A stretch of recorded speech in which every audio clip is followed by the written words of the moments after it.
Hello, good evening, students. Today's transcription number back of 118 on the speed of 100 words per minute. Start. But I am sure even he would not say that he has seen any minister going about in a government car when on an election campaign. The ministers, surely all of them at the center, at least have their own cars. Of course, they are lent money by the government, but then they have to pay it back in installments, and the wear and tear thereof is all being borne by the ministers themselves. So I fail to see where the question of a government car comes in. Then, sir, he has said that the expenses are all debited to the government account. I wish before making such a statement he had made his position sure about it. Has he any basis for it?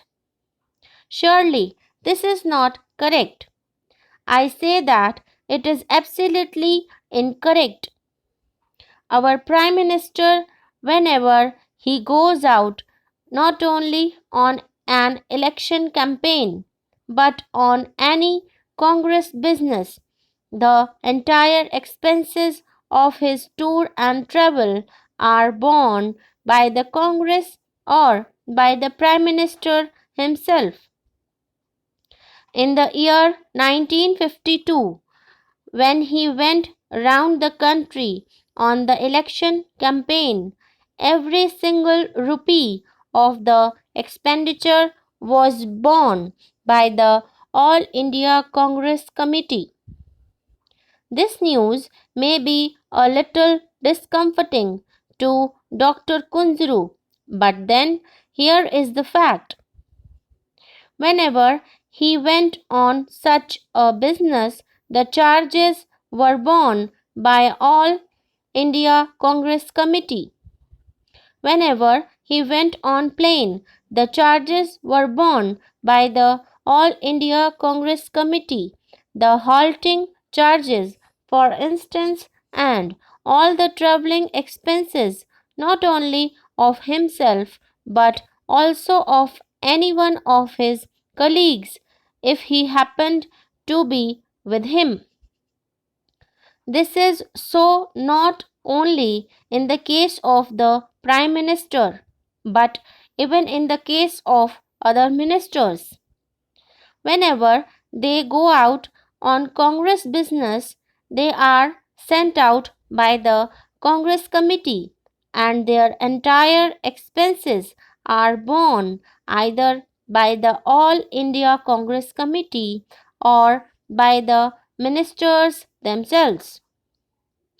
Only the other day, Sri Jagjeevan Ram went to Agra. It is a very recent instance, only about a couple of months ago. He went there on election business, and not a rupee of that travelling expense was debited to the government account. All that expense was borne by the Congress.